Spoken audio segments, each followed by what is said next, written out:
Welcome JS சுதினயா family. இன்று ஸ்ரீ அபிராமி துணை.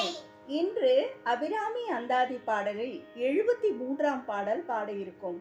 இந்த பாடலில் பொருள் என்னவென்றால், கடம்ப மலரை அணிந்த அம்பிகையே, பஞ்சபாணத்தையும் வில்லையும் கரும்பாக கொண்டவளே, யாமத்தில் பைரவர் வழிபடும் பொழுது எமக்கும் அருள் தந்தவளே, திருவடிகளையும் திரு கைகளையும் உடைய திரிபுர சுந்தரியே, அவள் 3 கண்களை உடையவள் என்று அபிராமிப்பட்டர் அம்பிகையை போற்றுகின்றார். இந்த பாடலை பாராயணம் செய்யும் பொழுது ஏற்படும் பலன் என்னவென்றால், குழந்தை பேற்றை பெற்றுத்தரும் பதிகமாகும். தாமம் கடம்பு படை பஞ்சபானம் தனு கரும்பு யாமம் வைரவ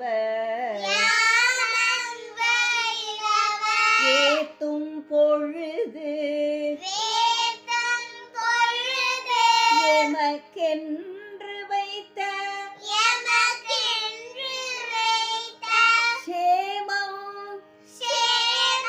திருவடி செங்கைகள் 4 ஒளி செம்மை அம்மை நாமம் திருப்புரை ஒன்றோடு 2 நயனங்களே என்று அந்த அம்பிகையை பாடி சரணடைவோம். நன்றி.